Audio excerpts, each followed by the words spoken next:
Hi my loves, welcome back to my channel. I know it's been a moment since I posted on here, but I am really going to try to be more consistent. So if you have any video ideas or anything that you want to see from me, please leave a comment below. But in today's video, I'm going to be giving you guys my top 10 tips for your weight loss journey.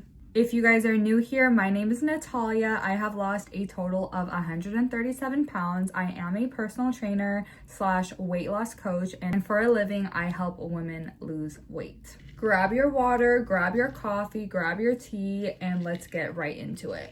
My number one tip would be to switch to a high protein diet.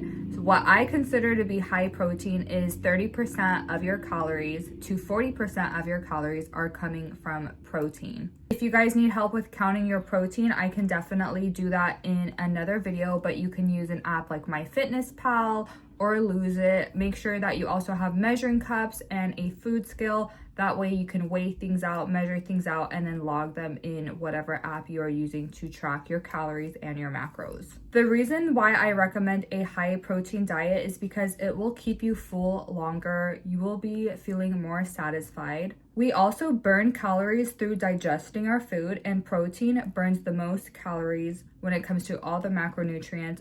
When it comes to your carbs and your fats, you can play that number a little bit. I do a low carb diet, but that's just because it works for me. I don't do full on keto. I just try to do lower carb and healthier fats. Tip number 2, I would stop drinking your calories. Juices, soda, smoothies, milkshakes. All these things are empty calories. They are not bringing us nutrients. They are not keeping us full. It is going right through us, and it is added sugar, added calories that is going to really make it hard for us to be in a calorie deficit.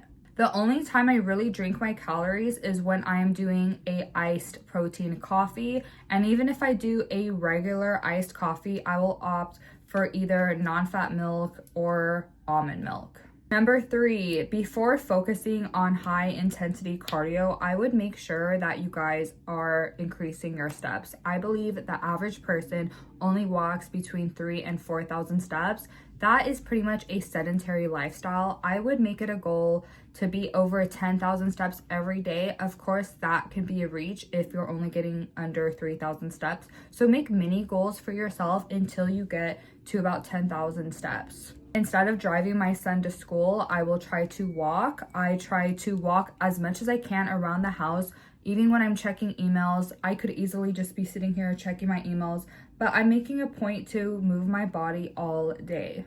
Walking is a low impact cardio, and it's not going to increase your cortisol levels or anything that will make you have more cravings or feel a little bit hungrier. That's why I love walking so much, and I always tell my clients, make sure that you're increasing your steps before you're focusing on doing any intense training. Number 4, do not skip breakfast. You guys, I can't tell you how many times in my life I would skip breakfast because I wouldn't feel hungry, and I would end up eating so much for lunch. I would end up snacking the whole afternoon and eating a hefty dinner plus my sweet treat before bed. And having a balanced breakfast has helped curb my cravings for the rest of the day.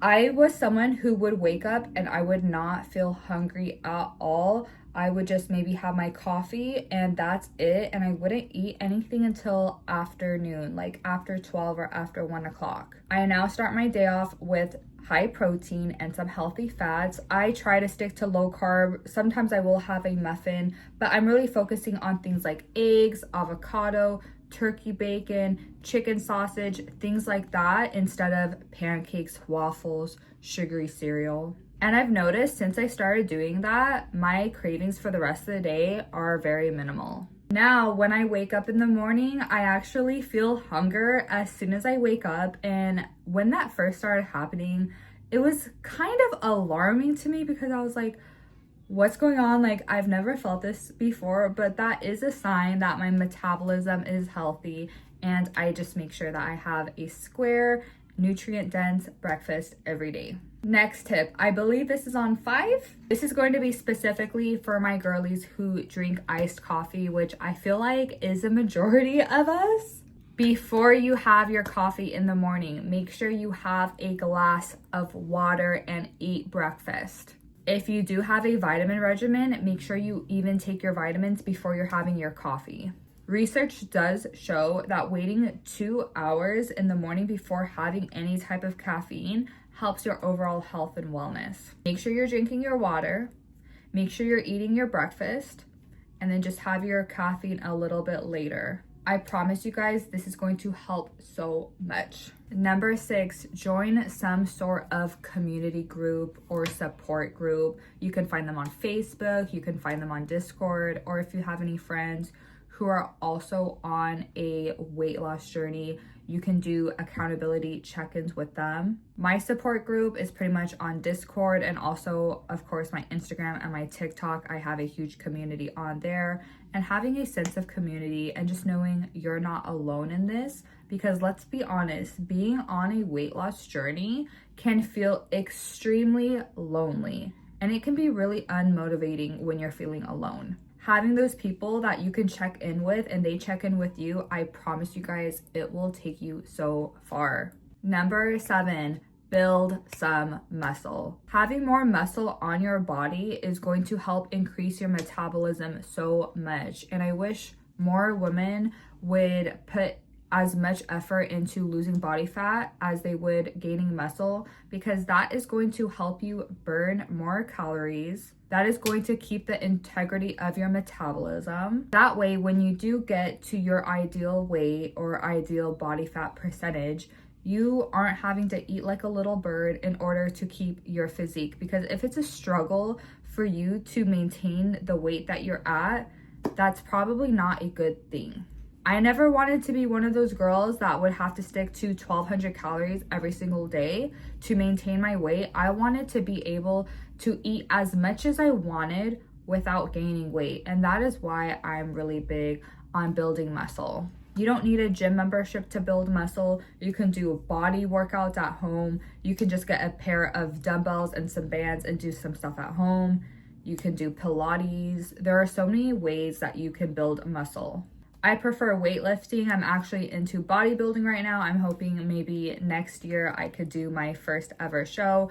That is just what makes me happy, but find something that makes you happy that can help you increase your muscle mass. Number 8, maybe hold off on telling your friends and family that you are on a weight loss journey. That kind of goes into why I told you guys to find a community, because the community probably isn't going to be your friends and family. Every time I would tell people that I was on a weight loss journey, they would literally try to get in my head and tell me either I didn't need to lose weight or the way that I was going about it was wrong. And people have all these opinions of you, and it can really get into your head and make you lose focus, make you second guess yourself, make you lose motivation. And even coworkers will try to bring sweets to the workplace and all this stuff, and there's just so much temptation, and it's just better to move in silence. In the beginning of my weight loss journey, I would be like, oh, I just want a salad because I just want to eat a salad. No one said anything to me having a salad,